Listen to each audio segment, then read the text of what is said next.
Hey guys, what's up? Welcome back. It is time for another YouTube video today. Today's video is going to be one that one of you guys suggested for me. It's what powers does the Queen of England actually have? Right now, there's actually quite a bit of talk about royalty, the whole thing with like Prince Harry abdicating his power to be with his wife, and I think they like gave up all their rights and stuff. So there's quite a bit of talk right now about the royal family, even in America. And I also recently did a video of what happens when the Queen dies, the ceremonies and kind of how the country commemorates her death. And I've also talked with some of you guys, and some of you guys like absolutely love the Queen and love the royal family, and then others just kind of like, oh, they're just a figurehead. They're just kind of there to be seen and represent the UK. And then others just don't, like some of you guys just don't really seem to care, which I totally get all three. As an American, we don't have a royal family, so it is kind of interesting to see. And it would be kind of interesting to see because I'm pretty sure that the Queen still has some power, even if it's not per se over the UK politics, just because she is still a queen. It is also interesting that there is even still a royal family in general, like anywhere, with modern day democracy and just all the other different factions of politics going on. Royalty definitely seems to be kind of a dying, the monarch system seems to be kind of a dying system. But anyway, before we get into the video, if you like this channel and like this content, make sure you like the video. It really helps on YouTube. Make sure you comment below what you thought of this video and any future content you want me to do. And if you're new to this channel, then please consider subscribing. I really appreciate it. I'm trying to hit 10,000 in the next 3 weeks, so I'd really appreciate if you guys can help me on that. With that being said, we're going to get in this video and learn what can the Queen really actually, like, what can she still do? And I really have no idea. For right now, I don't, it seems like she can't really do much of anything, but we'll learn and figure out what power she actually still has. Simon Whistler, you're watching the Today I Found Our YouTube channel, and in the video today we're looking at what powers the Queen of England actually has. And just before we get started, I do want to say that this video is brought to you by TunnelBear. TunnelBear is a simple privacy app that makes it easy to enjoy a more open internet. It's available for iOS, Android, Windows, and Mac. Start your free trial today at tunnelbear.com/brainfood.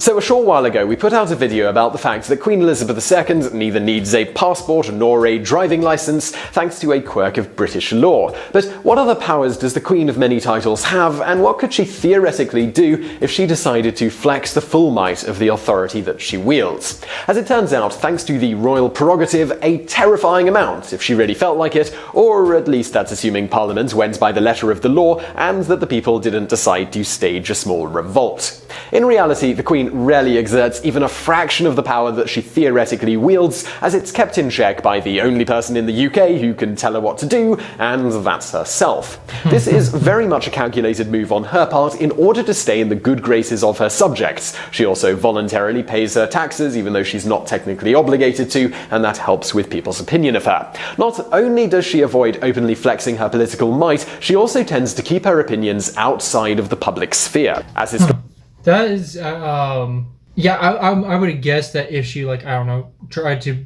what he was saying, like, if she did try to, like, wield her full power and try to do something crazy, like declare war or something on her own, I would assume that Parliament and the people would step up and probably keep her from doing that. Let me know if that's not the case, but I would assume that would be it. Historian Frank Prohaska notes, and it's interesting that she pays taxes, because I could be wrong, but I don't think a president, which I know it's not the same, but I don't think like a president pays taxes on their income at all. I think everything's tax write-off. The real secret of royal influence is saying nothing, and anything the Queen does say publicly is pretty anodyne. The minute a monarch or many of the royals say anything remotely political or opinionated, they alienate people and they lose some power. This silence played a large part in how the British monarchy survived post-World War I when other European royal families didn't. In fact, for nearly 2 decades now, the monarchy has regularly had polls run and focus groups put together to keep track of how the general public feels about them and their various actions.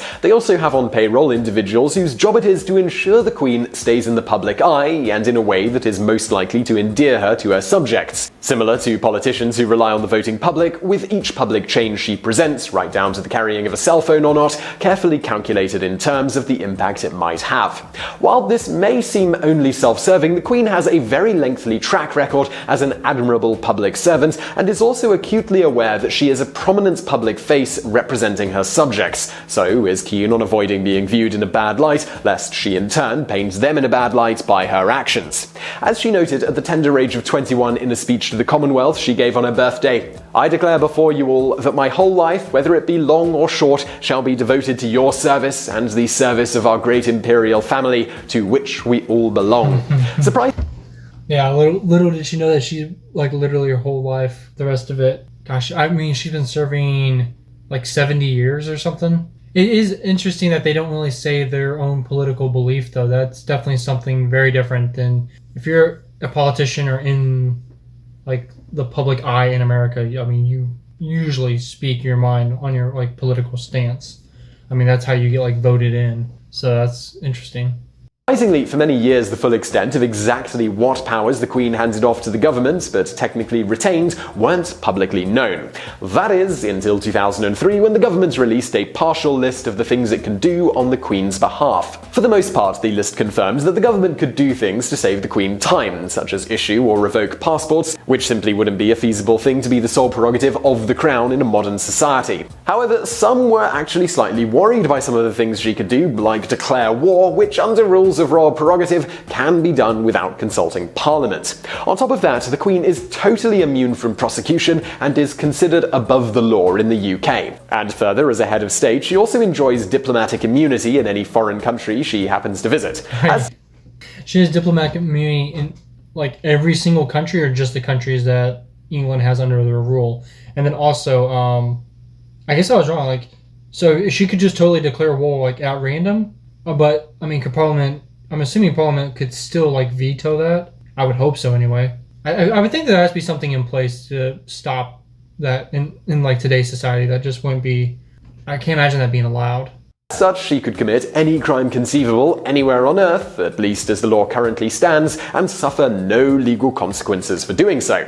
However, as with everything else, she's generally exceptionally careful to ensure that she doesn't break any laws. Of course, what she does in private is completely her own affair, despite her prominent political position, as she is exempt from freedom of information requests. So, moving on, because technically speaking the people of Britain are not citizens but subjects of the monarch, she could have anyone she wanted arrested and presumably seize their property or land for the crown. Speaking of which, the Queen owns all of the seabeds around the UK and can commandeer any ship found in British waters for service to the realm. Oddly enough, she also has first dibs on any whales that wash up on shore. The Queen could also administer any manner of punishment to an individual who offended or otherwise For a second when he said Wales, I was thinking, like, the people of Wales.